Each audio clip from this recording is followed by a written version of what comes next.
Who's our guest today, Bushy? J Baller. J Baller in the house. What's up, J Baller? The Badger. The Badger. Alright, before we get into you, my young man, let's have a look at the week in review. And we must have known something was in the water last week because Kirsten Daly-Taylor gets named to Basketball New Zealand's Hall of Fame this week for her services to basketball. And that deserves a little round of applause. Kirsten Daly-Taylor. She didn't want to come on the podcast. She didn't want to talk, and she just spent the whole pod banging the table and talking away. So shout out, Kirsten. You're a legend, and a lot of people appreciate the effort that you've put into basketball, not just here in the Hawke's Bay, but across New Zealand. Secondly, Keanu Rasmussen re-signs with the Adelaide 36ers on a one-year contract, and we've been talking about that the last couple of weeks, that he was due to be signed. 39 points. He's been playing his backside off this year for the Hawks in tough situations. He deserves that contract, Bushy. Oh, without a doubt. He's earned it. He worked it. And I think it's a bit of familiarity there with the team. And I probably think he might get a few extra minutes than he did last year, which would be great for him as well. I'm happy for him and his family. Yeah, people forget he's still so young to go into the NBL at 23. Searching for game time. Wish him all the best. He deserves all the time he can get in the Aussie NBL. Now, Tohi Smith-Milner, 150 games this week in the NZ NBL. Rob Lowe hit 100, so that shows how far ahead Tohi is of that milestone. So shout out Tohi Smith-Milner. Now let's talk breakers just quickly. And the golden boy, the Dennis Rodman of New Zealand basketball in Dylan Boucher, can do no wrong this week. He can do no wrong. First, he signs Kouat-Noi, arguably the best six man in the Aussie NBL, a player that is tough. I mean, he could start in a lot of teams, but clearly he's taken that six-man role and just dominates from start to finish. Massive pickup for the Breakers. Oh, without a doubt. And he never lacks a bit of confidence. I tell you that, boy. He's going to come and bring it. And he's true to himself. He has the utmost belief in himself. Now, I can relate to that. Because, hey, you got to be confident in yourself and your abilities, or else you're going to be a useless basketball player. So that's a great pickup for the Breakers. So. He's got size, strength, and he can shoot the buckets. So shout out Kouat-Noi, and we look forward to him touching down in NZ. Now, the other big call, almost a week later by Dylan Boucher, is the signing of Gordon Herbert as new head coach of the New Zealand Breakers. And people will recall him. He was the head coach of Germany when they won the World Cup. Also the guy that Dennis Schroeder got into an argument with in the huddle, and that made its way around social media. So that is a big signing for the Breakers in terms of one of the best coaches in the world coming to NZ. Without a doubt. And I think that's the kind of coach that they probably need, that no-nonsense kind of coach. Doesn't matter if you're a superstar or not. You're accountable for your mistakes. And that's the kind of coach that the Breakers need, I think. And that's what they're going to get from the looks of it. That's the one. Now, Jacko, this is all about you. Big news out of the Hawks this week that this upcoming game against the Fire is going to be your last game for the Hawks this season before you go off to the States and join the Wisconsin Badgers, as well as some other games as well. So we'll get into that. This road trip here, it's been a tough one. We get the win against the Giants and then 107-79 against the Saints in the last game, and we go down against the Bulls 98-82. But you put in a big effort in the last game. How do you feel your basketball's going at the moment? Yeah, I mean, I think personally my development over the last 6 months has been unreal. Obviously getting over to go to Illawarra, getting a bit of a taste of that next level, and then just coming back here and being able to show what I do. Obviously the season's been a bit bumpy so far, but I've had a lot of fun.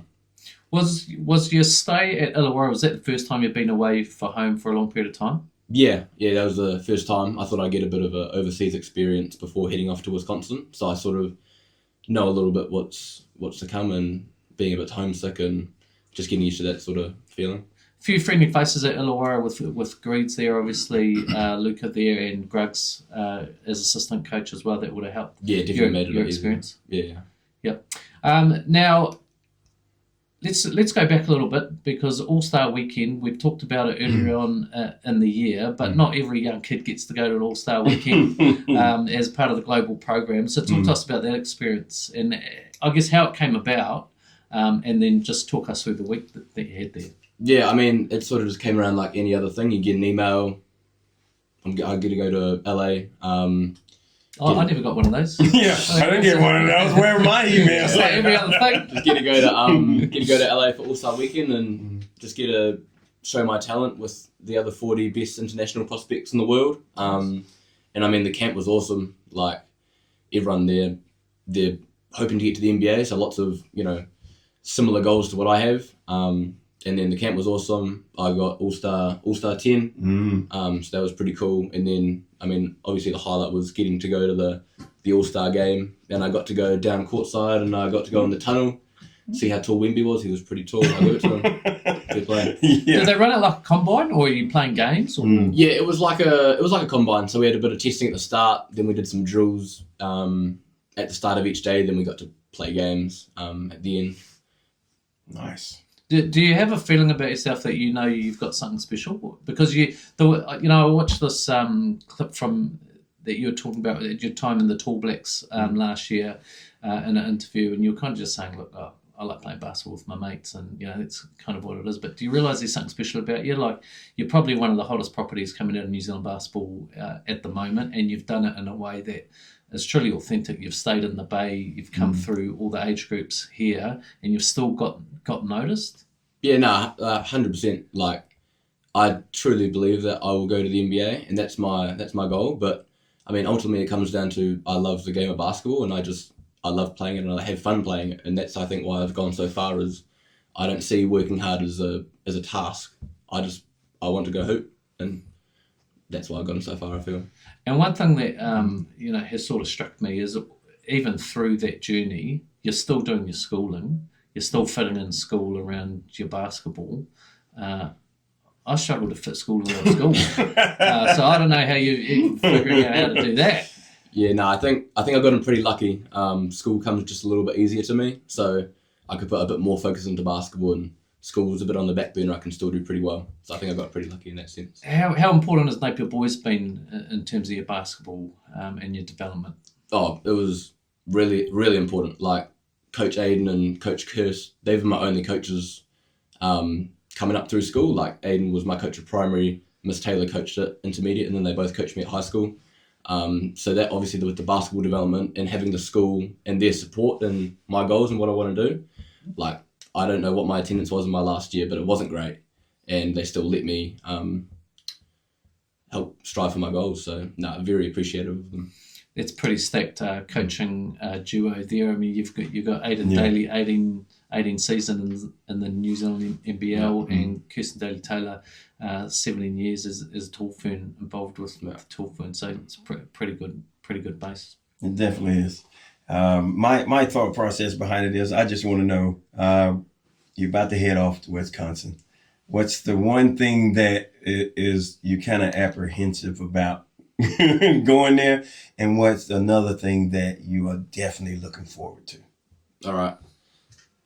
This may look bad on Napier Boys, but apprehensive is a big word. Can you feeling a bit nervous, feeling a bit anxious about, Yeah. I was assuming that. I just want to make sure. I think feeling a little bit nervous, obviously, just being so far away from home. I mean, the time difference, it'll be hard to get hold of mum and dad. I'll sort of be on my own, which I've been before, but not to this, sort of level. Yeah. But I'm just excited to go and show what I can do in the States. Like, I think the basketball culture over there is, like, it's insane. So just almost being a little bit famous while I'm at school over there, and obviously March Madness is going to be awesome. So I hope I go over there and just show what I can do. Jacko, how did that come about for you? Because obviously Wisconsin, massive basketball school, one of the biggest basketball schools over there. Hayden Jones is over there. Are you mates with Hayden? Yeah. Yeah, so you'll look up there. But what's the process, for other young basketballers that are looking to go to the States? What's the process? Did you go over there, or how do you get scouted to get into that program? Yeah, I mean, I think first thing is just playing as much basketball as you can. Like, I pretty much have said yes to every opportunity that's come to me, whether that be in Hawke's Bay or going down to Wellington for a couple of weekends and playing there. And you just try to get as much film as you can of yourself. And then I guess through that, college coaches see you, they reach out to you. And I mean, that process is pretty cool. Yeah. Like you sort of feel like the man, just with everyone saying how good you are. We want to have you here for 4 years and whatnot. So that experience is pretty cool. But yeah, I mean, anyone can do it. It's just you got to put in a lot of effort. Now, there is rumours going around that you committed to Wisconsin and then decommitted, and your name, image, likeness fee went through the roof. Now, don't say the number because your mum will kill me if you do that. But first of all, is that true? I mean, no, I didn't decommit. Obviously, when Kirk Penny was no longer there at Wisconsin as an assistant coach, I had to sort of take a step back and go, well, that was a big reason that I committed there. And obviously I love the school and it's why I'm still there now. Yeah. But I did want to see what else is out there and just have another look because I did commit really early and a lot of it was because of Kirk and the New Zealand connection. But no, I didn't decommit. I just sort of reopened my recruitment. And from there, Wisconsin really showed me how much they wanted me, and they made me feel like he's getting bagged, Fano. He's getting bagged. He's getting absolutely bagged. Was money a factor for you, or not really? yeah. There's my point. Obviously, it's not the most important, but You see, yeah, Of course. it's hard not to say. Of course. Yeah. man. So many people are super proud of you, man. Like, man. Really, because you go away, you've done all your basketball locally here, and I think one of the things that I don't know if you're aware of it, but I think there's a lot of young players in the Bay that are seeing you do it in such an authentic way that makes them believe that they can go and chase it and do it as well. So yeah, man, don't ever lose that. You got to take that Kiwi with you, and everything you do, that's what sets you apart. So. Yeah, ride that to the absolute hill. Now, Bushy, the first time I met Jackson, I knew of him, obviously, and I'd seen him play, but we were playing in a 3-on-3 competition, and I knew I was at risk in this competition. So I told Jacko, I don't think you knew me at the time, but I just said to him, this was before the game, I said, if you dunk on me, I'm a down tray way up there. And shout out Jacko, you didn't dunk on me, but Kerry Rayner, Kids Junior Barbers, you got dunked on by Jacko, my man. And you should have threatened him with a down trail. But anyway, that was my introduction to Jacko in that 3-on-3 comp. So yeah, cool, man. Awesome, Jacko. I can tell you what, Jacko, I know we were talking about this earlier about, you going off to the States, you're doing that, what to expect. That first semester, I will say that's the hardest part of your journey. It's going to be the hardest because, like you said, you got to get used to being away from home and all these different cultural things in America. Yeah. You might see them on TV, but guarantee you experience them as a whole different ball game. But just know that, every player you got on that team, and I know you love stepping it up, all of them probably been the player of the year where they're from. You know what I mean? Yeah. But you got game, they got game. Show them you got game. Yeah. It's whoever's going to work the hardest on teams like that is going to get it. So that's my advice to you, brother. And I know you're going to do it. You're going to put in the work. Yeah. Big goals, and that's exactly where you need to be. Big school, man. Yeah, huge. What, Big 10? Yeah. Big 10 conference? Come on, man. That's top 3 conferences in the whole of the USA? Can't go any better than that, man. It's not bad. That's not bad at all. You're going to get some, hopefully y'all play somebody like Duke or North Carolina where you get the Duke crazy jumping around in there, man. That's going to be a cool-ass atmosphere to play in. And I know you're going to thrive off that, brother. Yeah. Now, what do you pack to go, man? Like, you're off, you play the 5 game this weekend and then you're off. Like, what are you packing? Are you just taking one suitcase or, like, what? You can't take just one suitcase. Yeah, so I sort of go on the theory that whatever mum packs for me. That's what it is. Mum. Shout out, mum. Obviously, I don't want to pack too much because they're just going to give me a whole bunch of gears. So, and I come back for a little bit after pre-season. So if I need anything else, I can just bring it back over. But I want to pack pretty light. Let's talk about that dynamic now, because actually quite a big basketball family. Your dad's quite often on the tech bench for the Hawks games, and people won't know. A lot of people won't know, but your mum's actually the team manager for the Big Barrel Hawks. What's that like, operating in a team with your mum as the manager? Yeah, I mean, it makes it a little bit easier for me, I guess. She looks out for me just a little bit more. hey! Shut up, mum! Just pretty positive. But yeah, I mean, they're awesome. Like, they had no idea what basketball was before me and Kay started playing. So for them to be as supportive as they are and get into it as much as they have, it's awesome. What impact do you reckon they've had on you? I want to say career, but that's crazy. I mean, you're only 18 now. In terms of your journey so far, what sort of impact? Like, what are the influences that you're taking away from mum and dad in terms of, I guess, how you've grown up to this point that you get to take away to the States from the next part of your journey? I mean, firstly, it's how they've raised me to become a young man.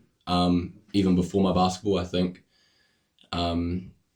that will separate me from some of the Americans. I feel like I'm really coachable and I listen well, and that's a tribute to them. But also them just being supportive and taking me wherever I want to go. Just like listening to whatever I want to do. Like, obviously last year with school was pretty hard, and they were pretty supportive with, you know what, you can miss a couple of periods to go to Hawks training. You can go down to Wellington to get some better competition. Like, they've been awesome. Like, it's all because of them. Sacrifices. Yeah, man, that's cool that you acknowledge that, eh? And your brother's playing some ball in the wider squad for the Hawks. He was in the wider squad early on in the season. Has he got the potential to get as good as you? Yeah, he's definitely got the potential. He could be a lot better than me. I'm still pissed off that he's taller than you. Yeah, that's disappointing. Yeah. But no, he shoots the piss out of it. He's obviously got a lot of lengths. No, he could be awesome if he knuckles down, and he can do whatever. Now, under 19 World Cup last year for you, was that the first time you're in a Kiwi singlet? No. It wasn't? So age groups prior to that? Beforehand, and then TBs was after World Cup, under 19 World Cup? After my first World Cup. Yeah. So obviously pretty successful, that World Cup. I think, would you guys end up fourth? Yeah, that was our second fourth place in a row. Yeah. So I went high as ever, is it? For the age group? Tied for high as ever? Yeah, with Phil Jones and them. Oh, yeah. But yeah, I mean, those two cycles were unreal. I think that's some of the best talent coming out of New Zealand, all in that sort of same age group. Yeah. And you're seeing them disperse now over the States, aren't you? Yeah, and coming, obviously, Oscar won a national championship with Michigan. Like, we've done pretty awesome our age group. But yeah, that first age group in Turkey coming fourth just showed what we can do. And then I think the new goal for New Zealand is to not go to those tournaments to compete. It's go there to win it. Yeah. So I think we've sort of showed that we can do that. And are you committed to playing Tall Blacks in the future? I know, obviously, Stephen Adams has yet to do it, and he'll have reasons for that. But are you committed to playing Tall Blacks ball? 100%. It's a massive honour. Getting to do the haka is pretty awesome. Like, I'm usually in the back row being hidden. Hey, I've been there, brother. I've been there. I've been in the back row. I know what it is. I mean, it's a pretty awesome feeling. And getting to put on a black singlet and represent your country, there's really nothing better. Yeah. No, that's cool, man. All right, Bushy, let's talk quickly about we're on this away run, 4-game away run. We beat the Giants. We lose to the Bulls. Let's start with that game.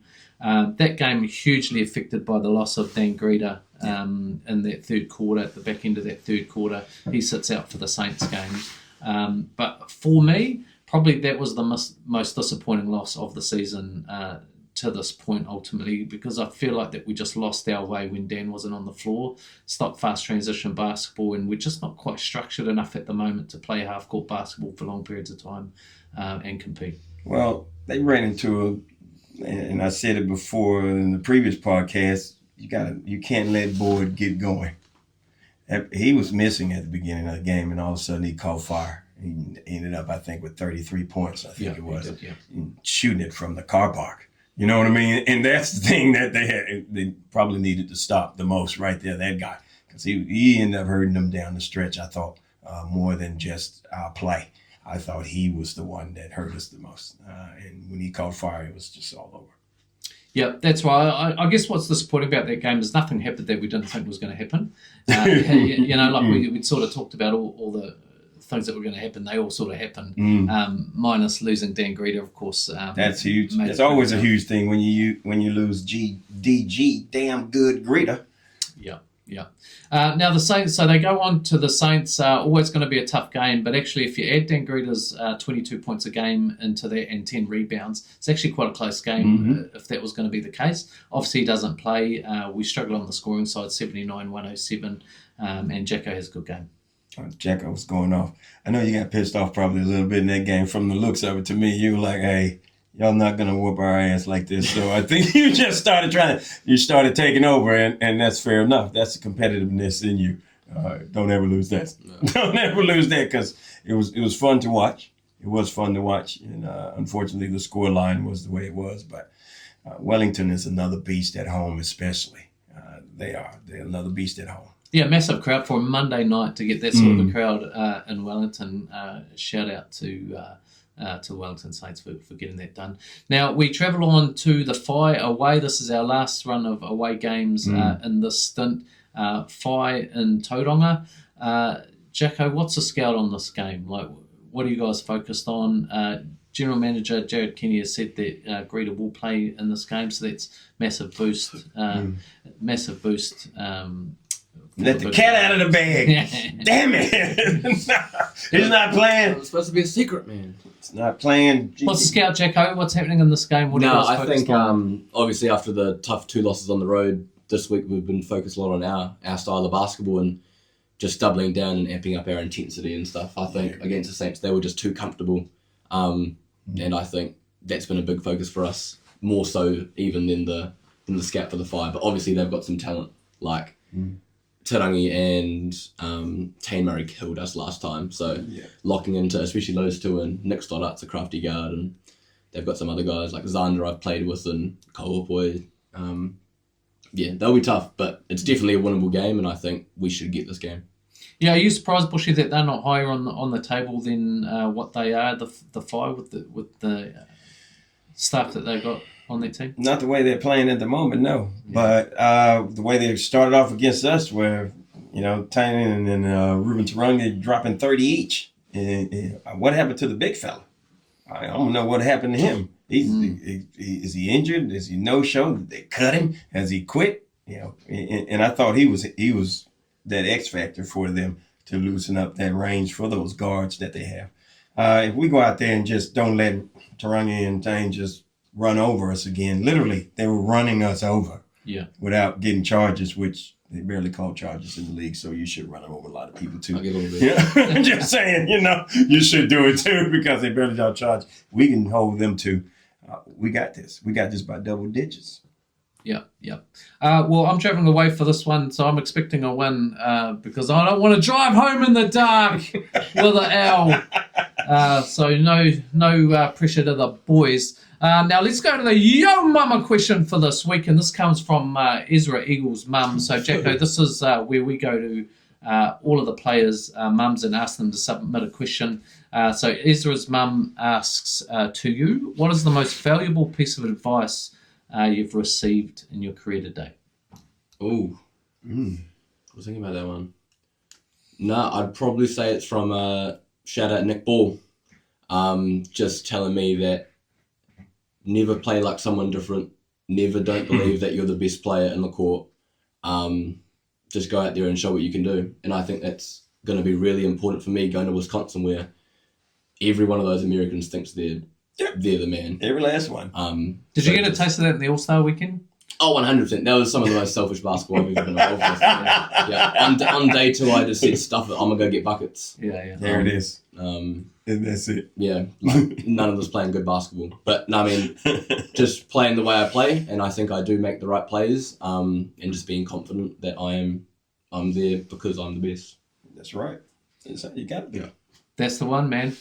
All right, Bushy, moment of the week. Have you got one? I definitely do. It was in the Saints game where Chase Jeter does his sort of patented 1-foot 3-pointer, makes it, and then Elijah Pepper comes right back on the other end, shoots it off one leg too, and makes it, and start laughing at him like, hey, I can do it too. I thought that was hilarious, man. I was like, what are these boys out here doing? They having a horse shooting contest, by themselves. They ain't even playing 5-on-5. That was awesome to see, though, man. It was awesome to see. Good buckets. My moment of the week is Keanu Rasmussen getting signed, and we've been talking about it for the last couple of weeks. He's one of my favourite players in the NBL, and I think he's got some of the fastest feet in the comp. He definitely deserves a contract in the Aussie NBL, and to get picked up by Adelaide 36ers, fair play for them. So congratulations to Keanu and his whānau for that signing. Other than that, boys, I think it's a wrap. All the best, Jacko. Like I said, mate, so many people are super proud of you. We're super proud that you've represented the Hawks the way you have, but Hawke's Bay, and now you get to go and represent New Zealand as well. And take your own advice. Don't change. Be the person that you are, because you don't want to go over there and morph into something you're not. And what makes you special is, how you go about it and what you do, and that you're grounded. That you're such a super grounded young player. And one of the things, Bushy, for young kids that are super talented like yourself, is you're a person first and you're a basketballer second. Basketball isn't your identity. Your identity is Jackson Ball. But all the best, my man. Thank you. All the best. And play second to none. No. My man. Let's go. We are. We done. Appreciate it.